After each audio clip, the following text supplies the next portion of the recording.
All right, let's get into it. You hear the word resilience thrown around all the time, right? And usually it just gets boiled down to bouncing back. But that's like saying a skyscraper is just tall. The real magic is in the architecture, all the hidden structures that let it sway and bend in a storm without ever breaking. So today we're going inside to explore the real architecture of our own psychological resilience. And let's just make this personal for a minute. Have you ever had one of those moments, a setback, a mistake, a failure that felt, well, final? Like it stamped a permanent label on you, and that was it. Just hold on to that feeling because we are about to take it apart piece by piece. So, here's the thing. Modern psychology doesn't see resilience as some static shield you're either born with or you're not. It's a dynamic process. See, it's not about just deflecting damage, it's about adaptation. It's about being flexible, mentally, emotionally, so you can adjust and recalibrate no matter what life decides to throw your way. And that idea leads us to this really fundamental choice we all have to make in how we see our lives. Are we the puppet, where some outside force is always pulling our strings? Or are we the pilot, sitting in the cockpit with our hands on the controls?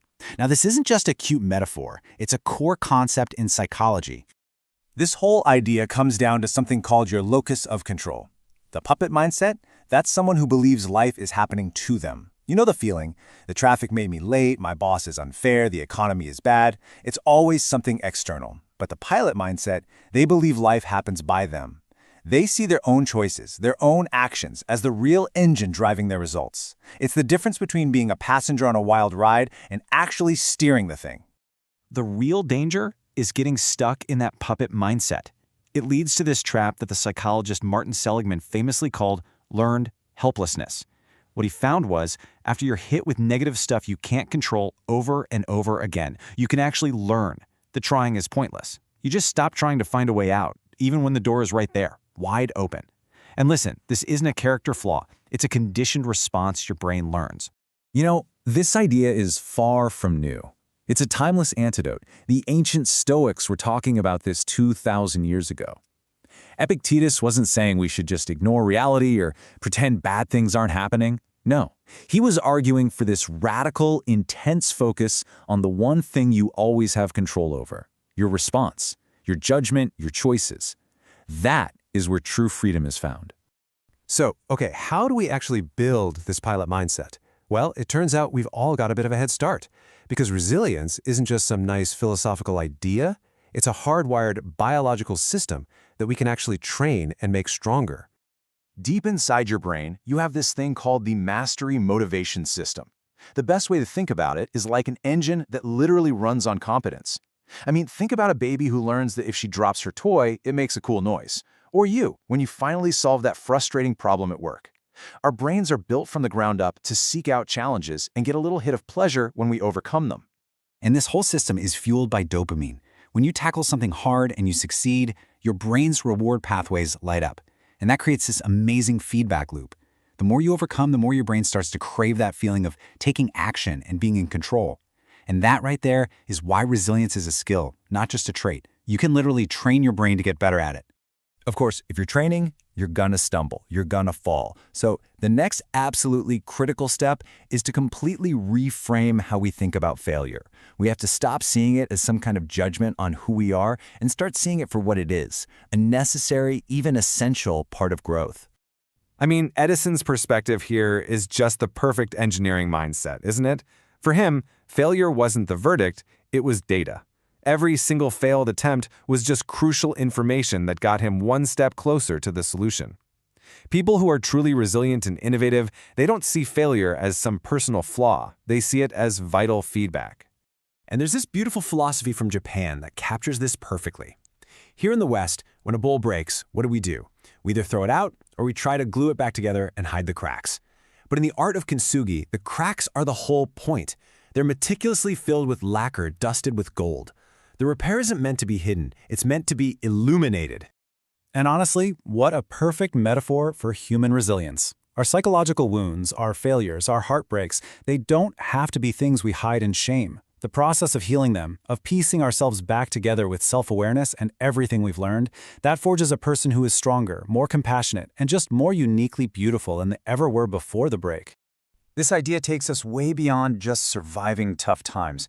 It opens up this incredible, profound possibility that we can actually grow because of our biggest challenges, not just in spite of them. It has a name: post-traumatic growth.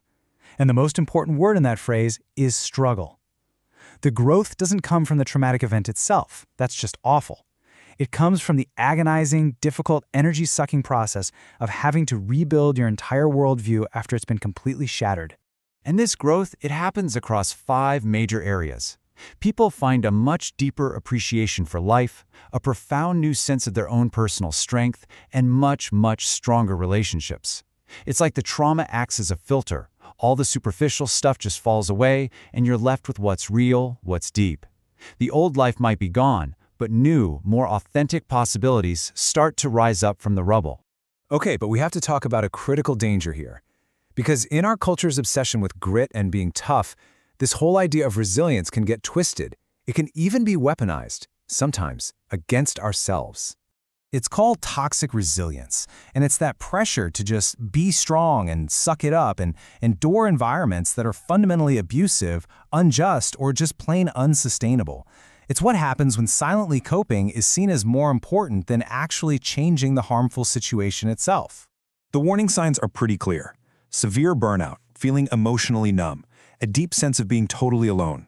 It's that belief that you have to hold it all together, all the time, which forces you to suppress how you actually feel. And maybe worst of all, it shifts the blame.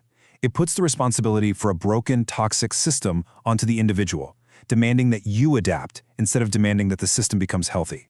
So with all that in mind, how do we actually become the architects of our own resilience in a way that's healthy and sustainable? Let's get practical. The very first step is to do a kind of self-audit. And look, this isn't about judging yourself. It's just about gathering data. Ask yourself these questions and be really honest.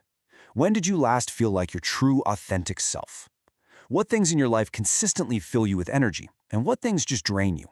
And most importantly, where are you still stuck in that puppet mindset?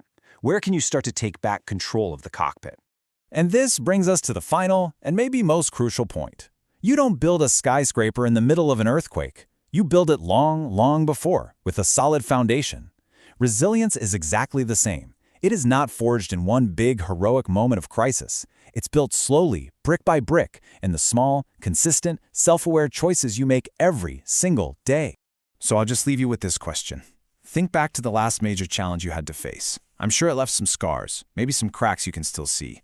But it didn't break you. You're here. So the real question isn't what it broke, it's what it built.